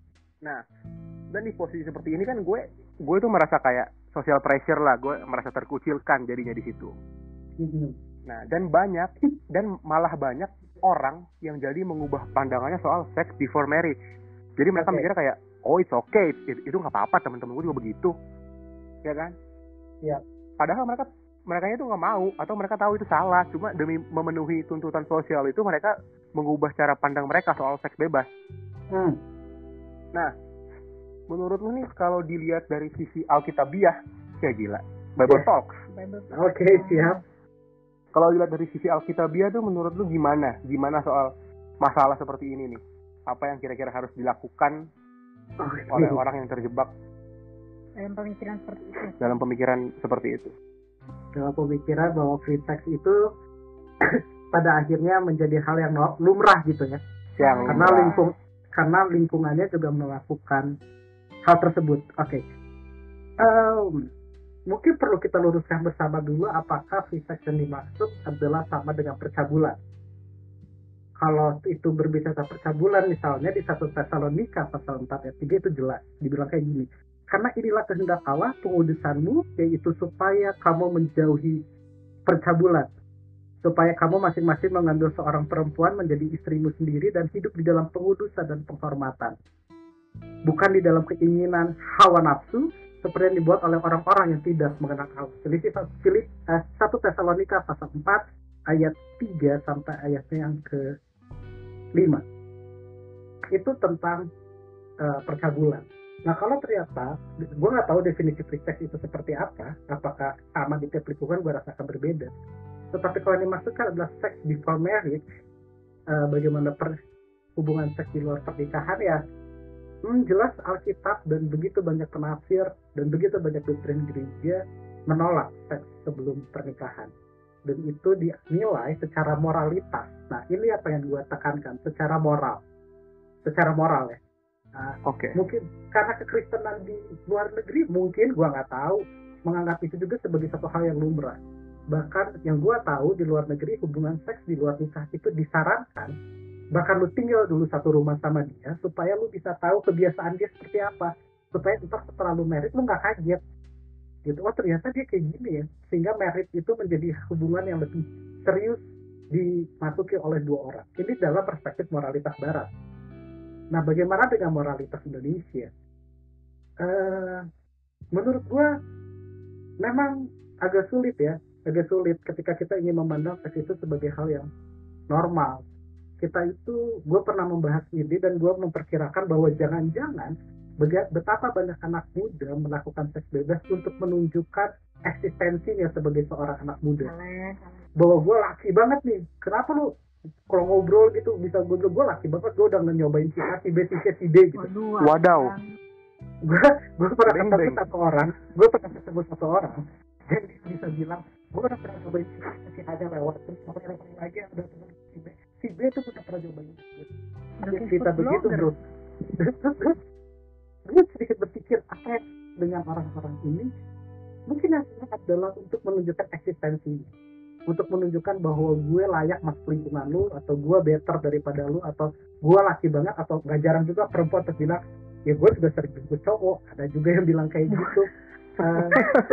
Istilah itu muncul di mana-mana. Menurut gue bukan lagi di soal seks, jangan-jangan karena free sex clear, seks dianggap sesuatu yang kudus di dalam pandangan kekristenan.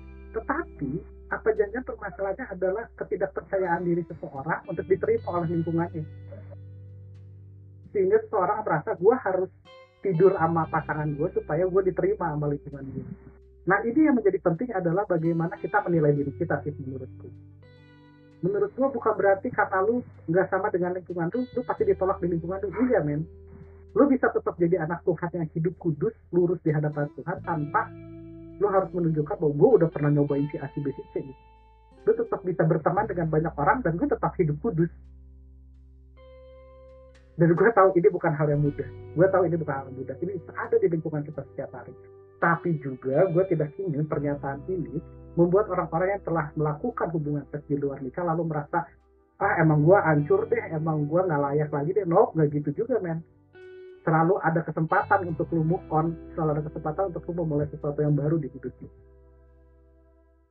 Gitu sih, guys. Jadi gue gak pengen penjelasan ini membuat orang yang sudah membuat free sex itu sebagai kehidupan sehari-hari lalu merasa bahwa wah, gue hancur banget, gue gak layak. Enggak juga. Lu biasa bisa move on, tapi gue juga gak mau ngebuat orang yang belum pernah melakukan hubungan seks di luar nikah lalu gue harus mencoba itu supaya gue diterima oleh lingkungan. Oke. Nah, gitu. Jadi ada dua titik yang berbeda. Satu lagi, gue rasa mungkin gue pernah menemukan bahwa jangan-jangan yang dilakukan oleh teman-teman generasi muda ini adalah bentuk protes terhadap institusi keluarga yang selama ini ada. Misalnya bokap nyokap gue married tapi mereka cerai-cerai juga. Terus buat apa seks dianggap menjadi begitu kudus? Itu juga menjadi problem. Sehingga konseling dari gereja, fungsi pastoral gereja itu sangat penting untuk menyelesaikan masalah ini. Gitu guys. Oh, benar sih, tapi emang mungkin untuk gimana ya, gue juga bilangnya ya, karena ini benar-benar masalah sensitif banget sih kalau menurut gue. Iya. Mungkin untuk para, gue nggak bisa bilang korban sih, ya kan? Karena free sex itu setahu gue dalam sih mau sama mau. Cuma untuk kalian yang mungkin sudah pernah mencoba itu dan kalian menyesal, dan setelah melakukan itu malah menjadi merasa dikucilkan, ini biasanya ini terjadi di perempuan. Biasanya sangat sering, 90% kasus free sex pasti perempuan akan sangat merasa dirugikan kan. Iya.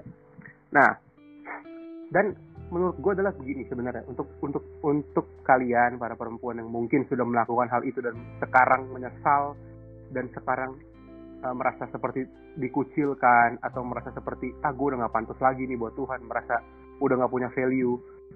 Sebenarnya sih mungkin beberapa ada mungkin yang bisa kayak lo konseling ke gereja, karena beberapa dari mereka pasti malu mau ngomong ke gereja. Karena ini juga sebenarnya salah satu kelemahan kita adalah kita cenderung itu nggak membantu, kita cenderung ngomongin. Betul. Kalau ada orang cerita soal masalah itu, sebenarnya itulah. Nah, kalau menurut lu pribadi nih, untuk mereka, ini kita ngomongin soal perempuan aja ya, karena gue yakin banget cowok jarang ada yang ngerasa sebagai korban di kasus ini. Nah, untuk mereka anggaplah ini anggota gerakan pemuda, untuk mereka yang sudah seperti itu, lu ada saran nggak untuk kita gerakan pemuda GPIB atau mungkin ada organisasi sejenis, menurut lo kira-kira apa peran mereka buat menghadapi hal seperti ini, dan apa peran mereka jika ada anggotanya yang seperti ini gitu loh? Oke. Thank you, itu gue suka pertanyaan ini karena gue nggak pengen free sex ini menjadi pembahasan hitam di atas putih sehingga kita menjadi semacam penghakim untuk orang lain, kita menjadi semacam penentu nasib orang lain. Gue juga nggak pengen bilang bahwa lu yang udah free sex lu nggak layak, nggak kayak gitu. Tadi gue udah jelasin. Gue pikir peran gereja, khususnya teman-teman pelayan, misalnya teman-teman pelayan gerakan pemuda atau teman-teman generasi muda yang lain, gerakan kekristenan anak-anak muda di Indonesia, gue rasa penting untuk melakukan pendekatan yang lebih persuasif, dalam artian bukan cuma pendekatan yang semacam mencegah begitu supaya anak-anak ini tidak terjebak dalam kehidupan seks yang bebas, tetapi lebih kepada pengertian apa itu seks buat gue. Dan kalau misalnya ada teman-teman kalian yang udah ngelakuin itu bahkan sampai di titik MBA, usul gue adalah please come on, gereja itu fungsinya bukan menghakimi, gereja fungsinya adalah merangkul. Walaupun bukan berarti gereja jadi nggak tegas juga, no, prinsipnya tetap tegas bahwa di dalam perspektif kekristenan seks itu kudus, dikhususkan kepada pasangan yang telah diberkati menjadi satu daging. Tetapi juga bagaimana orang-orang yang sudah terjebak di situ juga tetap harus merasakan Tuhan melalui pelayanan gereja. Gimana lu rangkul mereka, gimana lu respect tetap ke mereka, jangan memandang mereka menjadi orang yang rendah, orang-orang yang sudah melakukan hubungan seks sampai hamil bahkan misalnya, bukan berarti jadi kita acung-acungin tangan, no. Kita bisa merangkul mereka, tetap bawa mereka ke pelayanan, tetap rangkul mereka di pergaulan kita sehari-hari, sapa mereka, komen di IG-nya mereka, DM mereka, aktif lebih melakukan pendekatan ke teman-teman itu. Gitu, karena gue selalu berprinsip gini guys, kita itu nggak lebih baik dari siapapun. Kita nggak lebih baik dari siapapun, even siapapun, mau pendeta, mau gelar lu udah sepanjang apapun, moral kita tidak lebih baik daripada orang lain. Bahkan mereka mungkin lebih jujur menunjukkan dosanya, tapi kita lebih menutupi dosa kita. Gitu. Jadi itulah fungsinya kita sebagai gereja, bersama-sama saling merangkul, dan pasti banyak hal yang bisa kita pelajari dari teman-teman yang sudah mengalami itu. Karena mereka punya pengalaman yang jauh daripada teman-teman yang mungkin pelayanan. Pergaulan mereka lebih luas, nah. Mereka lebih ngerti kondisi situasinya, dan kita bisa sharing, kita bisa ngobrol sama mereka. Gitu. Jadi jangan pandang diri teman-teman yang sebagai pelayan, aktivis gereja itu lebih baik daripada orang-orang yang kita cap. Lu mah kan sudah tidur sama banyak orang. Men, kita cuma beda dosa doang, jangan-jangan gitu. Nah, iya sih. Maksudnya, ya benar, dosa tuh semua sama aja lah kalau Gitu. jadi sebenarnya itu pun termasuk pandangan lo soal pemuda dan pemudi yang keterusan sampai NBA berarti ya. Iya. Jadi emang itulah pandangan kita kalau ya kita tuh sebagai orang Kristen emang harusnya merangkul gitu. Jangan malah diomongin di belakang. Kalau menurut lo gimana, Sir? Apa tuh? Ya maksudnya gimana soal kasus seperti ini? Setuju banget. Apalagi kayak menurut aku ya, nggak, tapi itu kalau misalnya salah benerin ya Kak Ben. Menurut aku tuh kayak misalnya nih kita punya 10 perintah Allah. Gitu tuh menurut aku hierarkinya tuh nggak in a way kayak misalnya kayak gini. Lu kalau misalnya dosa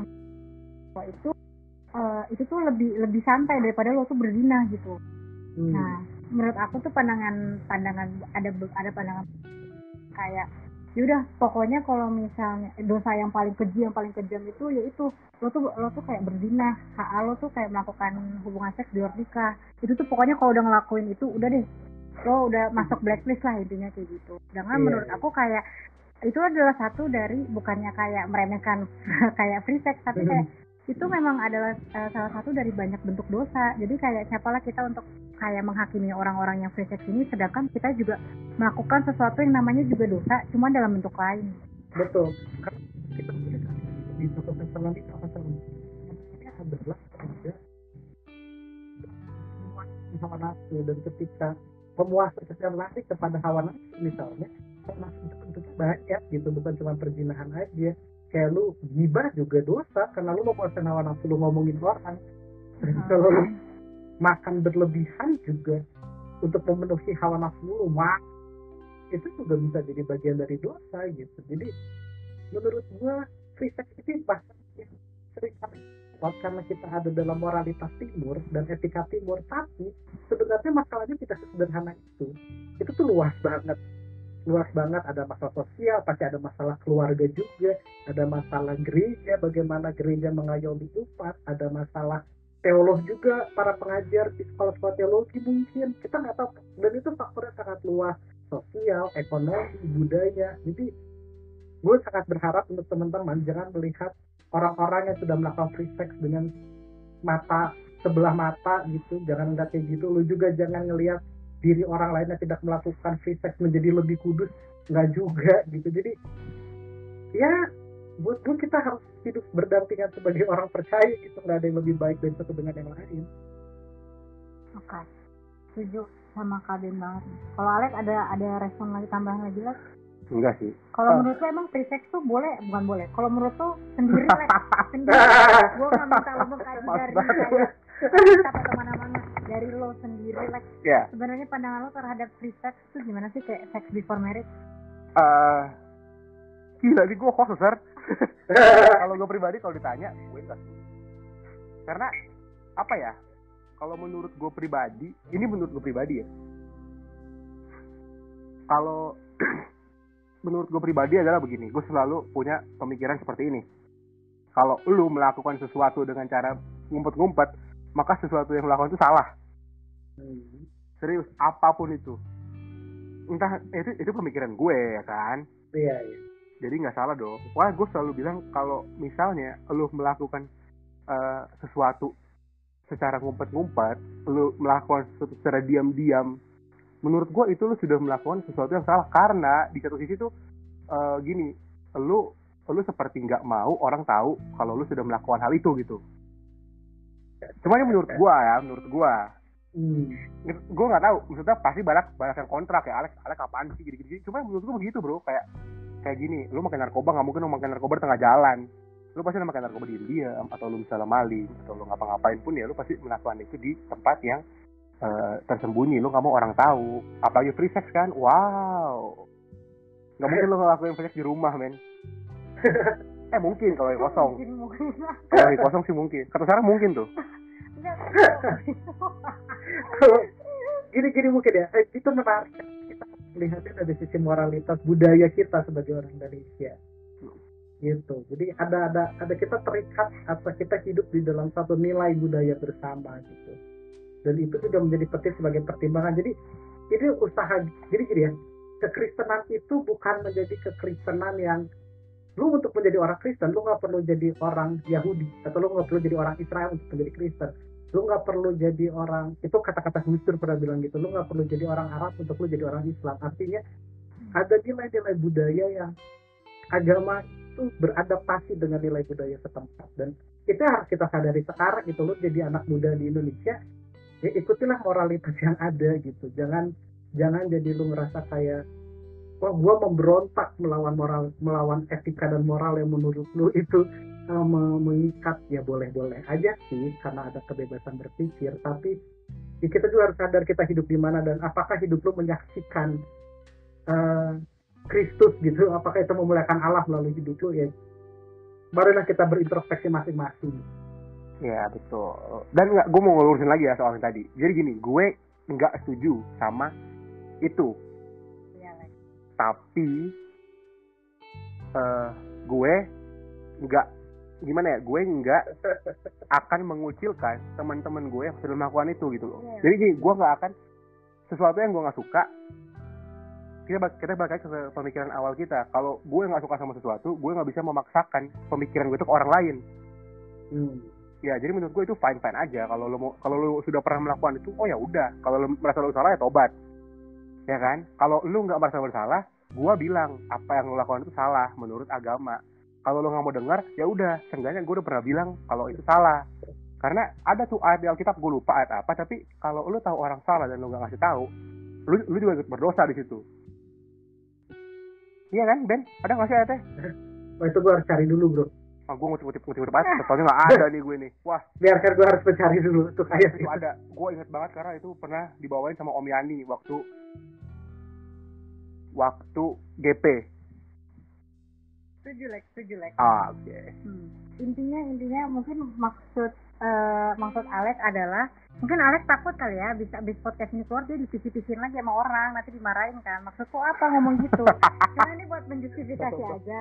Ya namanya juga aku sama Alex kan di sini memberi opini atas kayak apa ya, pemikiran kita sendiri. Manusia kan nggak mungkin selalu benar. Iya, benar. Jadi itu sebenarnya tuh dari tadi tuh pendapat gue sama Sar tuh liar banget, men. Dan Ben di sini yang menjinakkan itu gitu. Gitu. Oke. Jadi Kak Ben, setelah sepak terjal kayak topik pembicaraan yang cukup berat ini, sampailah kita di pertanyaan terakhir. Oh, sudah pertanyaan terakhir? Pertanyaan terakhir. Okay. Ini kebetulan pertanyaan terakhir nih paling hot, paling pro kontra banget. Jadi, yang paling anti mainstream, kita akan membahas soal LGBTQ. Nah, sebenarnya gimana sih pandangan umum Kristen dan terutama GPIB? Ya dong, GPIB adalah jurusan aku tentang LGBTQ ini, Kak Ben. Juga kita di GPIB, bagaimana kita akan menyikapi jika salah satu jemaatnya ada yang LGBT? LGBT ya. Sebenarnya kalau sebelum kita ke LGBT, bisa kita berbicara ke MBA misalnya, seseorang misalnya hamil di luar nikah. Sebenarnya akta gereja juga berbicara tentang hal itu, dan jelas akta gereja juga menentang itu dan menilai itu sebagai sebuah perzinahan. Lalu bagaimana dengan homoseksual, LGBTQ gitu ya. Sebenarnya kalau kembali ke GPIB di dalam akta gerejanya mengacu kepada Roma pasal 1 ayat 27, 1 Timotius 1 ayat 10 dan 11. Dari situ GPIB menilai bahwa homoseksual tidak dapat dibenarkan. Jadi homoseksual dipandang sebagai sesuatu yang tidak alkitabiah, tidak sesuai dengan ajaran Alkitab begitu. Itu dari sudut pandang GPIB dari akta gereja nih. Dulu pertanyaannya adalah bagaimana kalau ada jemaat kita yang LGBTQ gitu ya. Gue harus bilang kayak gini teman-teman, bahwa sejauh ini pemahaman iman dan akta gereja GPIB mengatakan bahwa LGBTQ tidak sejajar dengan Alkitab. Tetapi kita juga tidak bisa menutup mata bahwa ada pemikiran teologis lain yang memandang bahwa LGBTQ adalah hal yang tidak bisa dipersalahkan karena itu dibawa dari lahirnya. Atau bisa dinilai bahwa ada itu di akar budaya manusia bahwa LGBTQ itu ada. Nah ini ada tegangan di antara kedua ini. Lalu bagaimana sikap kita? Mungkin sikap gua akan berbicara hal yang sama dengan orang yang melakukan free sex. Bahwa iya betul ya kita bisa memilih itu sebagai suatu dosa atau kita bisa melihat itu sebagai sesuatu yang wajar. Tetapi kedua hal ini tidak membuat gereja harusnya menjauhi mereka. Apapun pilihan teologisnya. Kalau GPIB jelas teologisnya adalah menolak pemahaman LGBTQ secara teologis. Tapi ini pun bukan alasan untuk gereja dan kita. Gue selalu bilang, teman-teman harus ingat bahwa kalau ngomong soal gereja, gue mengacu kepada lagu anak sekolah minggu yang cerita bahwa gereja bukanlah gedungnya dan bukan pula menaranya. Bukanlah pintunya, lihat di dalam. Gereja adalah orangnya. Dan siapa orangnya? Kita. Alex, Sarah, dan semua teman-teman kita lah gereja. Dan jadi kalau gue ngomong gereja, konotasinya selalu kepada orang yang berkecimpung di dalamnya, baik aktivis ataupun umatnya. Nah, ketika ada teman-teman yang seorang LGBTQ, apa yang harus dilakukan kita sebagai gereja? Apapun pandangan kita bukan berarti kita harus menolak mereka atau mengeluarkan mereka dari gereja. Pandangan DPIB mengatakan bahwa diperlukan sebuah konseling pastoral kepada teman-teman yang LGBTQ. Dan mungkin itu juga bisa kita lakukan. Atau mungkin teman-teman, nah gue bukan orang psikologi, gue bukan teolog, gue bukan pendeta, ya buat gue, apa yang harus gue lakukan? Ben, menurut gue lu harus lakukan adalah tetap berteman dengan dia seperti lu berteman dengan orang lain. Gitu. Gue selalu berpendapat gitu. Sekalipun mungkin itu dipandang sebagai sebuah dosa, bukan mungkin, itu dipandang oleh GPIB sebagai sebuah kesalahan yang tidak kita lihat sejauh ini. Gue hanya bisa, itu bukan berarti gue harus menjauhi mereka. Itu bukan berarti gue harus memandang mereka sebagai orang-orang yang tanda kutip hina. Kalau melihat mereka seakan-akan mereka aliens gitu ya, yang datang dari ujung bumi mana terus ujung antariksa mana terus datang. Mereka tetap manusia dan tetap juga buat mereka. Gitu. Even nanti kalau kita berbicara tentang konflik pastoral, kita akan membicarakan hal yang berbeda apa yang harus dilakukan, karena misalnya melakukan pendekatan psikologi tidak melihat teman-teman LGBTQ sebagai suatu penyakit jiwa. Itu dipandang sebagai hal yang normal. Begitu. Tetapi ya itu akan ada perdebatan teologis di dalamnya, bagaimana mendamaikan itu dengan pandangan Alkitab yang selama ini dipahami. Tapi secara praktis apa yang bisa kita lakukan? Mereka ngeganggu itu juga kan. Maksudnya gue sering bilang sama teman-teman gue misalnya yang dia kan, sorry ya, ini kata-katanya mungkin tidak pantas, tapi orang sering ngomong, dia kan homo. Sering ada ungkapan gitu. Terus gue bilang sama teman-teman gue, kamu sih homo, emang dia suka sama gue, masih pengganteng juga gitu. Benar. Dia kan SD itu cantik banget sampai dia kejar. Gue cuma bercanda aja kayak gitu, ini kan aku bercanda ya. Jadi, enggak men, mereka itu manusia biasa sama seperti kita. Gue sudah bertemu dengan beberapa teman-teman yang LGBTQ, dan gue pernah ada bersama-sama dengan mereka di dalam suatu aktivitas, dan menurut gue mereka tetap manusia seperti kita. Mereka tetap makan nasi, mereka tetap haus, mereka minum kalau lapar makan untuk mereka tidur. Itu jangan ngerasa sangat berbeda dan jalan mereka aneh dan kita bilang enggak. Justru kita menjadi orang Kristen yang eksklusif, dan itu problem. Gitu. Kita tetap harus ada bersama-sama dengan mereka, bergumul bersama-sama dengan mereka. Kalau mereka memandang sebagai sebuah problem, kita bergumul bersama-sama dengan mereka bagaimana menyelesaikan problem orientasi seks mereka. Tapi kalau mereka gue akan kayak gini, lalu bagaimana menyikapinya? Gereja perlu hadir bersama-sama dengan mereka. Tentu dengan pertimbangan-pertimbangan ilmu lain ya, seperti psikologi, misalnya antropologi, melihat mereka dari sudut budaya dan sebagainya. Gitu. Oh iya, tapi benar enggak? Gimana? Tapi benar tuh omongan lo tadi. Karena gini, gue termasuk orang yang punya temen lesbian dan gay. Dan gini, gue tuh suka gimana ya? Gue suka kesel sama orang yang pemikirannya begini, kayak, ih gue nggak mau dekat sama dia soalnya dia gay, takut nular. Buset, enggak. Maksudnya mereka mesti tahu gay itu bukan corona gitu, enggak, bukan covid, bukan. Jadi nggak akan nular dengan lo dekat sama mereka, nggak bakalan nular. Betul. Kalau lo dekat-dekat sama mereka terus tiba-tiba lo jadi gay, emang lo udah gay aja, cuma nggak ada triggernya. Pas ketemu baru lo ke trigger gitu. Ada pandangan yang begitu, betul. Iya, jangan sampai itu menjadikan alasan buat lu ngejauhin mereka gitu. Iya. Tapi itu benar sih. Jadi menurut pandangan Kristen sebenarnya itu salah. Iya. Tapi kalau dari pribadi kita masing-masing, benar kata lo tadi sih. Kalau bisa kita jangan ada yang menjudge mereka. Iya. Jadi ya begitulah kira-kira pandangan Kristen soal LGBT. Ini tuh memang topik yang sangat-sangat susah sih kalau masalah LGBT ini. Susah banget. Kayak nggak akan ada habisnya kita bahas ini. Benar. Dan itu penting juga sih buat gue untuk ngasih tau ke teman-teman juga bahwa pandangan gereja itu selalu bisa berubah juga sesuai dengan perdebatan yang ada di dalam sidang sinode misalnya. Gitu. Jadi kita ikutin aja kalau hari ini gereja mengatakan sesuai dengan akta gereja bahwa itu tidak akitalia, oke, kita bisa menerima itu sebagai pandangan gereja, tetapi pandangan gereja yang sama berdasarkan Alkitab yang sama juga firman Tuhan bilang kasihilah sesamamu manusia seperti dirimu sendiri. Itu penting. Oke. Nah, terus menurut aku kayak balik lagi sesuai sama Kak Ben Alex, kalau misalnya menurut aku nggak ada yang salah sih dengan kita sebagai orang Kristen punya prinsip yang tegas ya, pokoknya kalau menurut Alkitab salah ya ini salah gitu. Misalnya kayak yang tadi Kak Ben bilang yang namanya LGBTQ itu ya itu berdosa menurut Alkitab gitu. Tapi tetap balik menurutku tuh tetap dengan itu salah di Alkitab bukan berarti kita tuh punya hak dan status tuh buat kayak menghakimi sesama buat orang yang ngelakuin. Betul. Ben, ternyata belum kelar Ben. Oh, gua ada iya. pertanyaan. Gua ada pertanyaan terakhir. Ya, Closing. Tenang. Ini teriak-teriak banget nih. Aman tenang bro. Karena gue berkaitan banget sama kasus ini. Oke. Ya karena udah terakhir berarti kita bahas soal putus. Putus. Ya dong. Siap. Namanya pacaran pasti ada putusnya dong. Betul. Kalau putusnya buruk ya buruk, kalau putusnya bagus ya bagus. Ya. Tapi gini, gue mau nanya gini.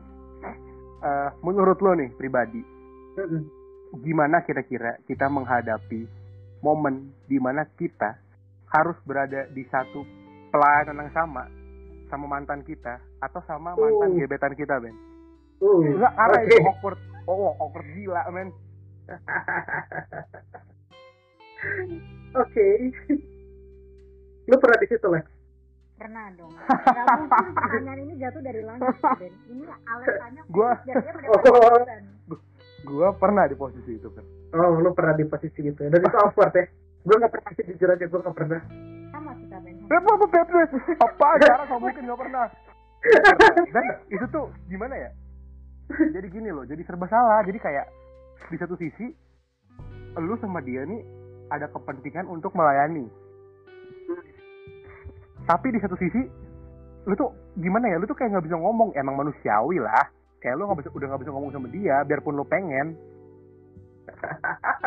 Udah bener-bener gila, gue males banget ketemunya dia lagi. Lu jadi dari orang dekat jadi stranger gitu ya? Biasalah, kalau Alex yang kayak Alex sih. tuh punya prinsip yang kayak kalau teman yang nggak boleh jadi teman lagi, kalau mantan yang nggak boleh jadi teman. Enggak. Oh gitu. Gue nggak pernah punya mantan di GPIB Menara Iman, asli nggak bohong gue.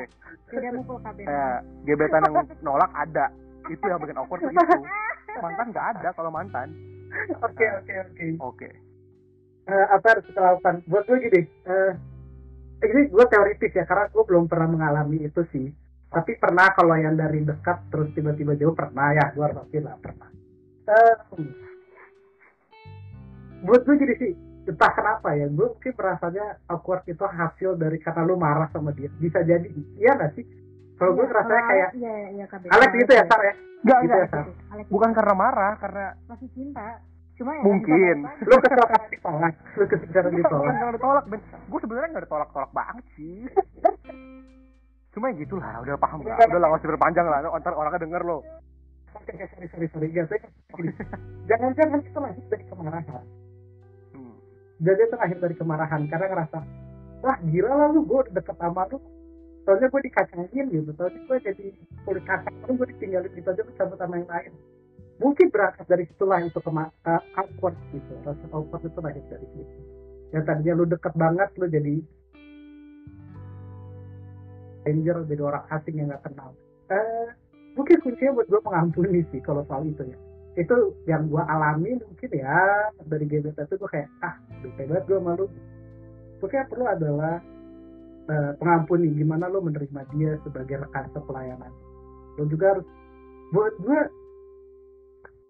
putus yang baik adalah putus yang baik-baik sih. Maksudnya kayak ya lo boleh putus gitu, tapi bukan berarti lo jadi musuh kan gitu. Lo boleh putus, boleh udahin hubungan lo, tapi bukan berarti lo bukan lagi pelayan Tuhan kan di gereja gitu. Jadi emang penting sih komunikasi waktu lo putus, untuk menjalin lagi komunikasi, ngobrol untuk menyelesaikan hubungan dengan baik. Lo kan mau mulai hubungan baik-baik, akhirnya juga baik-baik dong gitu.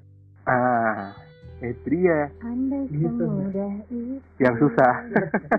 Iya. Ya bikin gak mudah kan karena lu bete sama dia. Iya sih. Iya kan. Ya bikin gak mudah tuh karena lu ketemu sama dia kayak Iya sih. gila sih lo gitu kan. Makanya lo awkward. Bener. Gitu. Pasti juga gue kasih tahu jangan kayak diminta jatah mantan juga gara-gara lu udah jauh. Lalu enggak gitu tuh. Yoi. Jadi itu sih. Sebenarnya itu tuh gue yakin banget itu pasti pernah dialami juga oleh pemuda-pemuda JPD Menara Iman yang lain kok. Sarah juga pasti pernah. Cuma gitu kita semua tuh pada gengsi aja mau nanya. Oh gitu. Iya. Jadi harusnya mereka berterima kasih sama lu ya karena lu ditanya, harusnya gitu. Benar. Harusnya. Gue nggak ikutan lah itu, gue mau menjawab aja deh. Wah, ini episode ini berbahaya banget ya. Berbahaya banget. Terlalu berat dan terlalu sensitif. Oke, sebelum kita menutup, gue tuh pengen klarifikasi lagi ke semua pendengar kita kalau dari tadi merasa nggak nyaman dengar suara kita yang mungkin kurang bagus kualitasnya. Untuk episode ini, gue sama Sarah sudah berada di satu tempat. Jarak nggak memisahkan kita lagi kali ini. Iya, gue sama Sarah sudah berada di satu tempat, tapi Ben masih di Bandung. Betul. Jadi kita nggak ngobrol biasa, kita tetap pakai aplikasi. Kenapa gue sama Sarah berada di satu tempat? Karena kita tuh evaluasi rekor yang kemarin, ternyata emang masih tumpang tindih suara gue sama Sarah dan juga jadi kurang koordinasi. Ya semoga sih hasilnya bisa lebih maksimal lah kali ini. Dan pun tadi lumayan banyak gangguan ya. Jadi kalau kalian nanti dengar ada yang tiba-tiba ke-cut kayak nggak sesuai gitu, itu karena di-cut karena emang dari tadi banyak gangguan masalah sinyal atau masalah apa, atau memang semesta nggak mengizinkan kita ngomongin ini. Tapi editornya jago kan, dengar-dengar jadi nggak editornya jago banget. Jago. Iya. Kita bayar mahal itu Ben. Kita bayar mahal. Nih gokil, mantap. Oke. Nah jadi kita sudah sampai di penghujung dari lo pribadi nih. Jadi kita tuh ada fitur. Kita ada fitur baru di Bible Talk kali ini. Jadi di setiap penghujung, sebelum mereka memberi closing statement, narasumber kita mesti ngasih satu ayat Alkitab yang menurut mereka relate sama tema yang sedang kita bahas. Dari lo apa tuh Ben? Oke. Gue mau kasih ayat buat Alex, Sarah, dan semua teman-teman dari Matius 22 ayat 36 sampai ayat 40. Oke. Firman Tuhan lagi nih. Guru, hukum manakah yang terutama dalam hukum Taurat? Jawab Yesus kepadanya, kasihilah Tuhan Allahmu dengan segenap hatimu dan dengan segenap jiwamu dan dengan segenap akal budimu. Itulah hukum yang terutama dan yang pertama. Dan hukum yang kedua yang sama dengan itu ialah kasihilah sesamamu manusia seperti dirimu sendiri. Pada kedua hukum inilah tergantung seluruh hukum Taurat dan kitab para nabi. Itu bro. Jadi kalau ngomong soal pacaran, ngomong soal relasi lu dengan pasangan lu, dasari itu pada prinsip mengasihi Tuhan dan mengasihi sesama. Oke. Gue harap sih Lexar dari diskusi kita hari ini banyak teman-teman yang bisa membangun hubungan yang lebih sehat ya. Amin. Pacar lebih sehat, lalu menjadi kesaksian bagi banyak orang supaya mungkin dimulai dari kita berdua dulu kali ya. Oke. Gue bisa. Sekarang omongan lo rancu itu. Oke. Ntar pendengar nih dengernya. Maksudnya Alex punya hubungan sendiri. Sarah punya hubungan sendiri gitu maksudnya Ben. Ya nggak apa-apa kok, nggak apa-apa. Gue gitu. Oke, jadi semoga semua bisa menjadi terang dan garam. Amin. Di dalam hubungannya masing-masing gitu. Oke lah. Yang sedang mencari semoga segera dipertemukan. Yang jauh mungkin segera didekatkan. Itu curhat tuh. Nah, dan ya pokoknya yang terbaik lah untuk para pejuang-pejuang cinta anjay di luar sana. Semangat semuanya, semangat. Nah, untuk kali ini apa nih Ben, kira-kira apa yang mau lu sampaikan sama closing statement lo atas tema pacaran ini ke para pendengar podcast GP Menaraiman? Oke, jadi closing statement gue adalah teman-teman, waktu lu mau mulai satu hubungan atau lu sekarang sedang menjalin sebuah hubungan, penting untuk lu dan kita semua untuk memahami apa sih tujuan lu pacaran, untuk apa sih lu pacaran. Semua harus didasari kepada bahwa hidup kita datang dari Allah melalui Yesus Kristus dalam kuasa Roh Kudus. Kita terima dan itu kita kembalikan untuk hormat kemuliaan Tuhan kepada Allah melalui Yesus Kristus dalam kuasa Roh Kudus. Itu penting banget, dan pacaran juga ada di situ. Bahwa bagaimana dari hidup lu bisa hidup pacaran lu dan bisa saling mengasihi, lu bisa mengasihi Tuhan, mengasihi sesama, dan hidup lu menjadi kesaksian untuk kebenaran Allah. Itu intinya. Jadi sekian lah ya pembahasan kita soal pacaran ini. Ini seru ya. Sudah sangat lama ya recording kita. Mungkin para pendengar puas, kita yang habis. Oh, mau kayak friendly reminder lagi kalau misalnya apapun yang diomongin di dalam podcast ini, walaupun kesannya lebih serius daripada SOS, balik lagi kayak aku, Alex, dan Kak Ben hanyalah manusia yang kayak hanya mengutarakan opininya. Semoga tidak menyinggung siapapun. Semoga menjadi berkat buat semua pendengar podcast ini. Dan kalau marahnya ke Alex aja. Aku sama Kak Ben gak salah apa-apa. Ya. Waduh, apalagi gue ya. Iya, gak salah apa-apa gue. Siap. Oke, jadi itulah, terima kasih ya untuk semuanya. Nanti kita bertemu di episode berikutnya. Yang kalau nggak salah boleh dikasih titik-titiknya nggak, Alex, sekarang? Enggak. Oh, belum. Oke. Kita nanti episode 3 kita mau ngomongin, kan udah ngomongin pelayanan, udah ngomongin percintaan, kita mau ngomongin orang di episode 3 kita. Jangan dong. Sudah muak. Enggak lah, bercanda. Sabar. Oke. Jadi sekian ya podcast GP pada malam hari ini. Semoga apa yang disampaikan oleh Ben tadi, juga pendapatnya Sarah, juga mungkin opini-opini dari kita semua bisa kalian ambil baiknya. Kalau memang ada yang kalian merasa kurang, gak setuju, jangan didengerin atau nggak usah digubris. Tapi kalau kalian merasa itu baik dan bisa dilakukan, ambil baiknya dan lakukan di kehidupan sehari-hari. Silakan sebarluaskan podcast ini. Podcast Bible Talk aja ya. Ya. Oke. Oh iya, jadi juga kalau ada yang menanyakan Oke. Untuk ngobrol lanjutannya. Benar. Jadi kalau emang ada yang ngerasa nggak serak sama jawabannya, kita open discussion, salah ngomong gue. Open discussion banget, oke? Ya. Jadi thank you buat semuanya. Sampai kita berjumpa di episode berikutnya. God bless you. God bless. Bye-bye. Dadah.